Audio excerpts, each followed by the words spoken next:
ஸ்ரீ பாலசுப்ரமணியர் அருளால் next gen astro ஆன்மீக அன்பர்கள், நேயர்கள், ஜோதிட அன்பர்கள் அனைவருக்கும் அன்பான வணக்கங்கள்.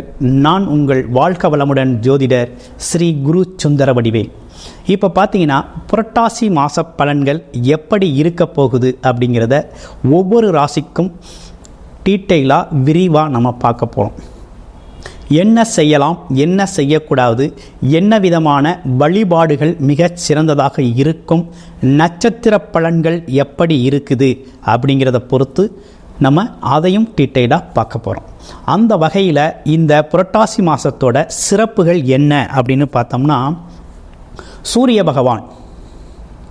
பகவான் பார்த்தோம்னா சிம்ம ராசியிலிருந்து கன்னி ராசிக்கு பெயர்ச்சியாகி கன்னி ராசியில் இருந்து அருள்பளிக்கக்கூடிய ஒரு அற்புதமான மாதம் தாங்க புரட்டாசி மாதம். புரட்டாசி மாதம் பிறந்தாலே பொற்காலம் பிறக்குது அப்படின்னு ஒரு பழமொழியே உண்டு. அந்த வகையில் இந்த புரட்டாசி மாதத்தோட சிறப்புகள் என்ன அப்படின்னா, புரட்டாசி அப்படின்னு எடுத்துக்கிட்டோம்னாலே பார்த்தீங்கன்னாக்க மகாவிஷ்ணு வழிபாடு, பெருமாள் வழிபாடு, திருமால் வழிபாடு, அதே போல் முன்னோர்கள் வழிபாடுக்கு மிகவும் உகந்த மாதமாக, முன்னோர்களோட ஆசீர்வாதத்தை பெறக்கூடிய ஒரு அற்புதமான மாதமாக இந்த மாதம் அமைஞ்சிருக்குது. இந்த மாதத்தில் பார்த்தீங்கன்னாக்க உங்களுக்கு 3 கிரகங்கள் ஆட்சி உச்சம் பெறுகிறது. சனி பகவான், சுக்கிர பகவான், புதன் பகவான், இந்த 3 கிரகங்களும் ஆட்சி உச்சம் பெறக்கூடிய ஒரு அற்புதமான மாதம் தாங்க இந்த புரட்டாசி மாதம். இந்த புரட்டாசி மாதம் எப்போ ஆரம்பிக்குது அப்படின்னு பார்த்தோம்னா, குரோதி வருடம் 2024 செப்டம்பர் 17ஆம் தேதி பௌர்ணமி திதியில் இந்த புரட்டாசி மாதம் அப்படிங்கிறது ஆரம்பிக்குது. இந்த புரட்டாசி மாதத்தை பொறுத்த வகையில் பல்வேறு விதமான விசேஷங்கள் உண்டு. அதாவது பெருமாள் வழிபாடு, நவராத்திரி பூஜை அப்படிங்கிற ஒரு விஷயம்லாம் சிறப்புக்குரியதாக இருக்குது. இந்த புரட்டாசி மாதத்தில் வேற என்ன சிறப்புகள் இருக்குதுன்னா, புரட்டாசி 1ஆம் தேதியே பார்த்தீங்கன்னா பௌர்ணமி திதி வருது. திரு அண்ணாமலையாரை வழிபட்டு முழு அருளை பெறக்கூடிய ஒரு அற்புதமான மாதமாக இந்த மாதம் அமைஞ்சிருக்குது. அடுத்து புரட்டாசி 5ஆம் தேதி சங்கஹரா சதுர்த்தி அப்படின்னு சொல்லக்கூடிய விநாயக பெருமானை வழிபட்டு முழு அருளை பெறக்கூடிய ஒரு நன்னாள். அடுத்து புரட்டாசி 9ஆம் தேதி பார்த்தோம்னாக்க தேய்பிரை அஷ்டமி திதி வருது. கடன் பிரச்சனைகளிலிருந்து விடுதலை அடைவதற்கு ஸ்ரீ பைரவரை வழிபடக்கூடிய ஒரு அற்புதமான நன்னாள். அடுத்து புரட்டாசி 14ஆம் தேதி அப்படின்னு எடுத்துக்கிட்டோம் அப்படின்னு கேட்டோம்னாக்க பிரதோஷ வழிபாடு, எம்பெருமான் சிவனை வழிபடக்கூடிய ஒரு அற்புதமான நன்னாள். அடுத்து புரட்டாசி 16ஆம் தேதி பார்த்தீங்கன்னா மகாலய அமாவாசை திதி வருது. இந்த அமாவாசை திதி அப்படிங்கிறது, புரட்டாசி மாதத்தில் வரக்கூடிய அமாவாசை அப்படிங்கிறது முன்னோர்கள் பித்திருக்கள் சாபம் நீக்கக்கூடிய ஒரு அற்புதமான அமாவாசை திதி. இந்த அமாவாசை திதியில் குலதெய்வ வழிபாடு, முன்னோர் வழிபாடு, பித்திருக்கள் வழிபாடு செய்கிறது மூலமாக நம்ம பேரருளை பெறக்கூடிய ஒரு நல்ல நாளாக இந்த நாள் இந்த புரட்டாசி மாதத்தில் அமைஞ்சிருக்கு.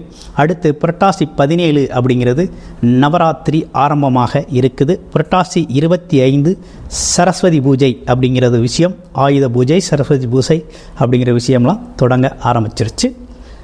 அடுத்து பாருங்கள், இந்த மாதத்திலே 2 பௌர்ணமி திதி வருது. புரட்டாசி 1ஆம் தேதி ஒரு பௌர்ணமி திதி, அடுத்து புரட்டாசி 31ஆம் தேதி ஒரு பௌர்ணமி திதி வருது. இது ரெண்டுமே பார்த்திங்கன்னா திரு அண்ணாமலையாரை வழிபடக்கூடிய, அதுவும் பார்த்திங்கன்னா அம்மனை வழிபடக்கூடிய, அண்ணாமலையாரை வழிபடக்கூடிய மிகவும் அற்புதமான நல்நாள். கிரிவலம் சென்று முழு அருளை பெறலாம். அற்புதமான நன்னாளாக இந்த மாதம் அமைஞ்சிருக்குது. இந்த புரட்டாசி மாதத்தை பொறுத்த வகையில் பார்த்திங்கன்னா எந்தெந்த ராசிக்கு செல்வ செழிப்பு ஏற்பட போகுது, அதிர்ஷ்டங்கள் குவிய போகுது அப்படிங்கிறத விரிவாக தொடர்ச்சியாக ஒவ்வொரு ராசிக்கும் எப்படி இருக்கும் அப்படிங்கிறத விரிவாக பார்க்க போகிறோம். இந்த மாதத்தில் பார்த்தீங்கன்னா 3 கிரகங்களோட ஆட்சி பெற்ற நிலையிலையும் புதன் பகவான் பக்ரம் பெற்ற நிலையிலையும் இந்த மாதத்தில் இருக்குதுங்க.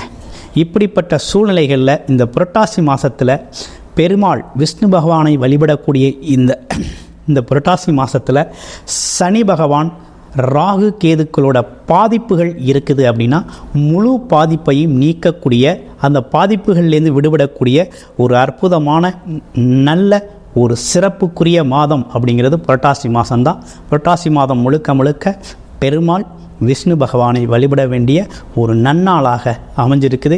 இதில் உங்களுடைய ராசிக்கு என்ன விதமான அதிர்ஷ்டம், செல்வ செழிப்பு, குடும்பத்தின் மகிழ்ச்சி எப்படி இருக்குது அப்படிங்கிறத விரிவாக பார்க்கலாம் வாங்க. தனுசு ராசி அன்பர்களுக்கு இந்த புரட்டாசி மாதம் எப்படி இருக்குன்னு பார்க்க போகிறோம். தனுசு ராசி அப்படின்னு எடுத்தினாலே காலச்சக்கரத்தின் 9வது ராசி தாங்க தனுசு ராசி. தனுசு ராசி அதிபதி குரு பகவான். இலக்கை நோக்கி பயணிக்கக்கூடியவர்கள். எதுக்கும் ஒரு குறிக்கோள் இருக்கும், ஒரு லட்சியம் இருக்கும். அதுவும் உயர்ந்த லட்சியமாக இருக்கும், உயர்ந்த குறிக்கோளாக இருக்கும். அது எல்லோருக்கும் பயனுள்ள வகையில் இருக்கும். பாமரனுக்கும் பயனுள்ள வகையில் இருக்கும். குடும்பத்தின் முன்னேற்றத்திற்கு மிகவும் பேருதவியாக இருக்கக்கூடிய முயற்சிகளை செய்யக்கூடியவங்க தான் நம்ம தனுசு ராசி அன்பர்கள். தனுசு ராசி அப்படின்னு எடுத்துக்கிட்டோம்னாலே ராசிக்குனே மிகப்பெரிய சிறப்பு இருக்குது. அதையும் தாண்டி இந்த புரட்டாசி மாதம் என்ன நடக்குது அப்படின்னு பார்க்க போகிறோம். ராசிநாதன் 6ஆம் இடத்துல போய் மறைஞ்சிருக்கிறார். மறைஞ்சிருந்தாலும் காலச்சக்கரத்தின் 2ஆம் இடத்துலேருந்து உங்களுடைய ராசிக்கு 2ஆம் இடத்தையே பார்க்குறார். அப்போ தனம், குடும்பம், வாக்கு, வருமானம் சார்ந்த விஷயத்தை வருமானம் சார்ந்த விஷயத்தில் புது முயற்சியை தான் கொடுத்துக்கிட்டு இருக்காரு. அப்போ அது சார்ந்த விஷயங்கள்லாம் வெற்றி பெறுமா அப்படின்னா கண்டிப்பாக உறுதியாக இந்த காலகட்டத்தில் வெற்றி பெறும். ஏன்னா 10 10லேயே ஆட்சி பெற்றிருக்கிறார். ஆட்சி பெற்று உச்ச நிலையில் இருக்கிறார். அதே நேரத்தில் 9 சேர்ந்து இருக்கிறார். பாக்யாதிபதியோடு சேர்ந்து இருக்கக்கூடிய ஒரு நல்ல காலகட்டம் தான் அந்த காலகட்டம். சூரியன் புதன் ஆதித்ய யோகம் 10ஆம் இடத்துல இருக்குது. அப்படின்னா என்னென்னா தொழில் அமையும், வியாபாரம் நல்லா இருக்கும், வேலை பார்க்குறவங்களுக்கு பதவி உயர்வு ஏற்படும். அதே நேரத்தில் நீண்ட நாளாக வேலை பார்க்கல, என்னை பாராட்டலை, என் வேலைக்கான அங்கீகாரம் இல்லை, மதிப்பு மரியாதை கிடைக்கக்கூடிய காலகட்டம், கௌரவம் அந்தஸ்து உயரக்கூடிய காலகட்டம், பதவிகள் தேடி வரக்கூடிய காலகட்டம். அரசியலில் இருக்கக்கூடிய தனுசு ராசி அன்பர்களுக்கெல்லாம் இந்த காலகட்டத்தில் அரசாங்க பதவி, அரசு சார்ந்த விஷயத்தில் அனுகூலமான விஷயங்கள்லாம் நடக்கும். அரசு துறையில் இருக்கவங்களுக்கெல்லாம் பதவி உயர்வு ஏற்படும். அரசியலில் முன்னேற்றம் உண்டு. அப்போ இந்த காலகட்டங்கிறது உங்களுக்கு ரொம்ப சாதகமாக இருக்குது. அது மட்டும் இல்லாமல் இந்த கமிஷன் தொழில்கள்னு சொல்லக்கூடிய பார்த்திங்கன்னா அரசு ஒப்பந்தக்காரர்களுக்கெல்லாம் இந்த காலகட்டத்தில் நல்ல முன்னேற்றம் ஏற்படும். ஆமாம், கமிஷன் தொழில்கள் அனைத்துமே சக்ஸஸ்ஃபுல்லாக போகும். ரியல் எஸ்டேட் பண்ணுறது, அது இல்லாமல் பல்வேறு விதமான கமிஷன் தொழில்கள், வியாபாரம் சார்ந்த தொழில்கள் அனைத்துமே அந்த துறையில் இருக்கிற அனைத்து தனுசு ராசி அன்பர்களும் நல்ல வெற்றி பெறக்கூடிய, நல்ல வருமானத்தை ஈட்டக்கூடிய காலமாக இந்த காலம் அமைஞ்சிருக்குது. இவங்களை பொறுத்த வகையில் இந்த காலம் பொற்காலம் அப்படின்னு தான் சொல்லணும். அதே நேரத்தில் குரு பகவான் அப்படிங்கிறது புரட்டாசி 23ஆம் தேதி வக்ரகதி நிலையை அடைகிறார். ஆமாம், அதற்கு பிறகும் ஒரு முன்னேற்றம் தான் இருக்குது. அப்போ தனுசு ராசியை பொறுத்தவரையில் ஒரு நல்ல காலம் தொடங்கிருச்சு அப்படின்னே தான் சொல்லணும். இந்த நல்ல காலம் அப்படிங்கிறத முழுமையாக பயன்படுத்திக்கிறது அப்படிங்கிறது ரொம்ப நல்லது. அதே நேரத்தில் தனுசு ராசிக்கு 11ஆம் இடத்துல சுக்கிர பகவானோட சேர்ந்த பிற்பகுதியில் புதனும் சேர்றார். அப்போ லாபஸ்தானம், எண்ணங்கள் ஈடேறுறது, எண்ணத்திற்கேற்றார் போல் நடக்கிறது, நினச்ச மொத்தத்தில் நடக்கிறது. ஆமாம், எண்ணியவைகள்லாம் செய்யக்கூடிய நல்ல காலம்தான் தனுசு ராசிக்கு ஏற்பட்டிருக்கு. எண்ணியதுக்கெல்லாம் நல்ல காலம் அப்படின்னா தொழில் சார்ந்த விஷயங்கள், வேலை சார்ந்த விஷயங்கள், வருமானம் சார்ந்த விஷயங்களில் நீங்கள் எடுக்கக்கூடிய முயற்சிகள்லாம் லாபம் தரும் வகையில் அமையும் அப்படிங்கிறதுல எந்த மாற்றமும் இல்லை. அந்தளவுக்கு ரொம்ப சிறப்பாக இருக்குது உங்களுக்கு. சனிக்கிழமைகளில் பார்த்தீங்க அப்படின்னா பெருமாள் வழிபாடு அப்படிங்கிறத நீங்கள் செஞ்சுக்கோங்க. இந்த காலகட்டம் ரொம்ப நல்லாயிருக்கும். வெள்ளிக்கிழமைகளில் மகாலட்சுமி வழிபாடு மிகவும் சிறப்புள்ளதாக, பயனுள்ளதாக, அதுவும் பார்த்திங்கன்னா நல்ல வருமானத்தை, செல்வச் செழிப்பை தரக்கூடிய வகையில் அமையும். வாழ்த்துக்கள்.